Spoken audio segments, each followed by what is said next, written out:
सेठ मोहनलाल जी और उसकी बेटी तानिया दोनों ललिता जी के घर हमेशा आते रहती थी। ललिता जी का मन था कि तानिया के साथ वो अपने बेटे रोशन का शादी दे दे, क्योंकि सेठ जी से उन्हें काफी अच्छा खासा दहेज मिलने वाला था। सभी कोई हॉल में बैठे हुए थे, तभी उधर से रोशन गुजर रहा था। हेलो रोशन। तानिया रोशन को पसंद करती थी, लेकिन रोशन के मन में तानिया के प्रति कोई फीलिंग नहीं थी। हेलो। आओ ना रोशन, यहाँ बैठो, देखो सभी कोई बैठे हैं। हाँ हाँ बेटा रोशन, आ जाओ, बैठ जाओ 2 मिनट के लिए। अरे नहीं माँ, मेरा थोड़ा सा इमरजेंसी काम है, मुझे जाना पड़ेगा, बाद में कभी बैठूंगा, बाय। ये कहते हुए रोशन वहाँ से चला जाता है और इधर तानिया का मुंह उतर जाता है। तभी ललिता जी कहती है, अरे बेटा कोई बात नहीं, दूसरी बार आएगा तो वो बैठ जाएगा, हो सकता है कोई उसे जरूरी काम हो। एक सुबह रोशन अपनी माँ को दरवाजे पर से आवाज लगाता है, माँ माँ माँ कहाँ हो, जल्दी आओ। ललिता जी अपने बेटे की आवाज सुनकर जल्दी जल्दी गेट के पास आती है और आते ही देखती है कि उसके बगल में एक लड़की खड़ी है जो अभी अभी शादी करके आई थी। दोनों के गले में माला डला हुआ था। उसकी माँ जल्दी से अपने बेटे के पास पहुँचती है और पूछती है, अरे बेटा ये कौन है, किस लड़की को लेके आया और इसके गले में माला क्यों डला हुआ है बेटा?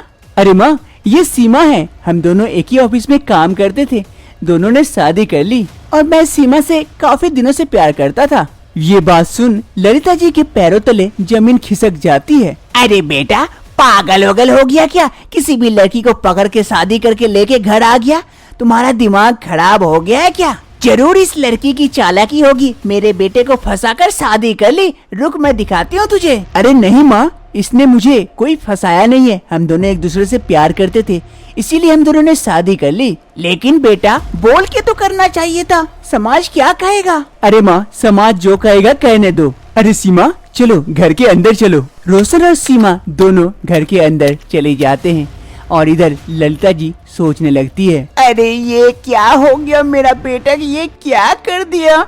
मैंने सेठ जी से वादा किया था, उससे मैं अगर उसकी बेटी से शादी देती तो मुझे कितने सारे दहेज मिलते।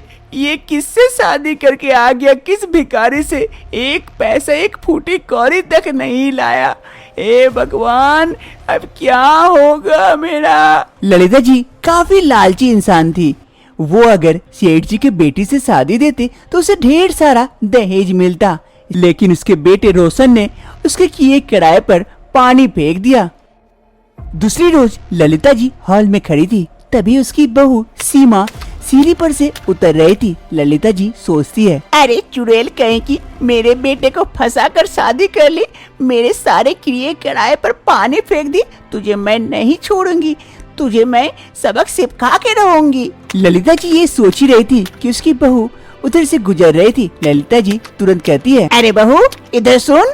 हाँ माँ जी कहिए। ये हॉल जो है इसके फर्श को जरा अच्छे से पोंछ देना।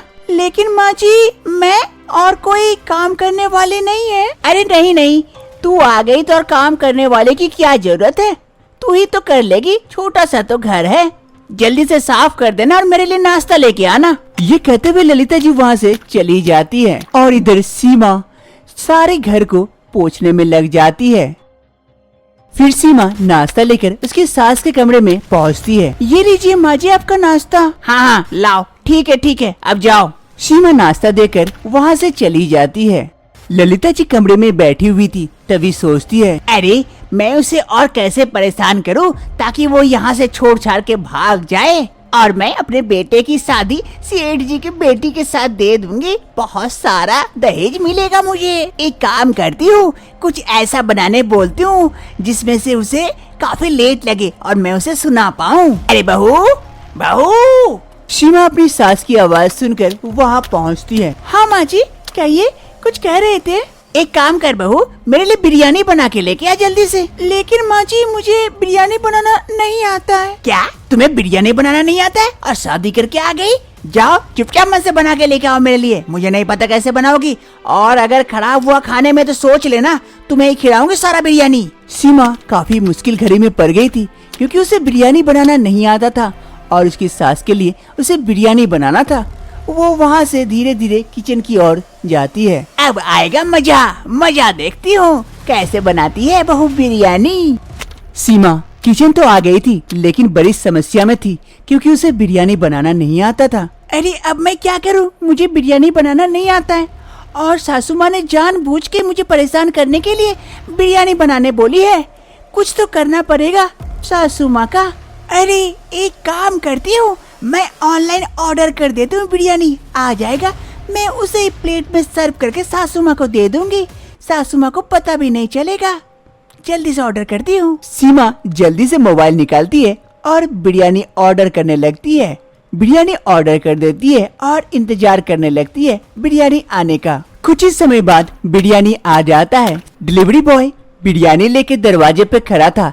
सीमा जल्दी से जाती है और डिलीवरी बॉय से वो बिरयानी ले लेती है और फिर अंदर कमरे की ओर चली जाती है। सीमा जल्दी से बिरयानी को लेके आती है, पैकेट से निकालती है और एक प्लेट में सर्व कर लेती है।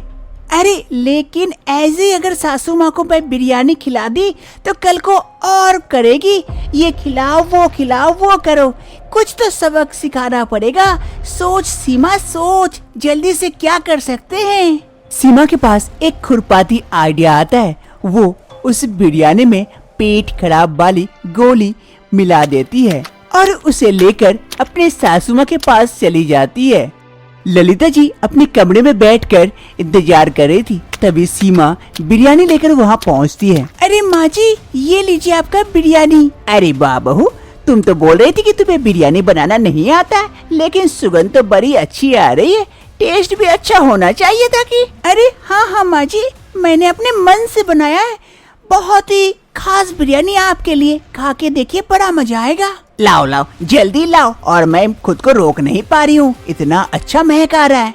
सीमा अपनी सास को वो बिरयानी दे देती है और उसकी सास बिरयानी बड़े ही मजे से खाने लगती है। और खाइए सासू माँ, अब मजा आएगा थोड़ी देर बाद। ठीक है माँ जी, तो मैं चलती हूँ, कुछ और चाहिए तो बोलिएगा। हाँ ठीक है बहू, तू जा, मैं खाती हूँ। सीमा की सास बड़े ही मजे से वो बिरयानी खाने लगती है और कुछ ही समय में सारा बिरयानी सफा चट कर डालती है। अरे वाह, मजा आ गया ये बिरयानी खा के।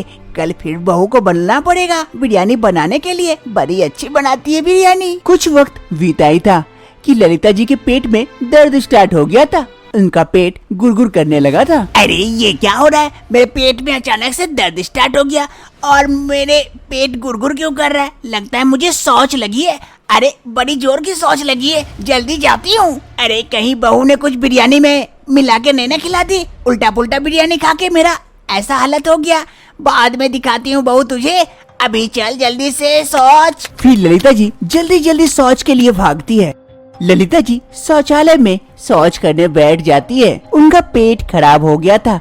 वो शौच करके जैसे ही उठती है, उन्हें फिर से शौच लग जाती है। वो फिर से जाकर टॉयलेट सीट पर बैठ जाती है और इधर सीमा दरवाजे पर से कहती है, अरे माँ जी, हुआ या फिर और भी बिरयानी बनाऊं मैं आपके लिए? अरे करमजली बहू कहीं की, मैं तुझे नहीं छोड़ूंगी। तेरे चक्कर में मेरी ऐसी हालत हो गई है, ऐसी दुर्दशा हो गई है कि मैं टॉयलेट सीट से उठ ही नहीं पा रही हूँ। उठ रही हूँ तो फिर से लग जा रही है।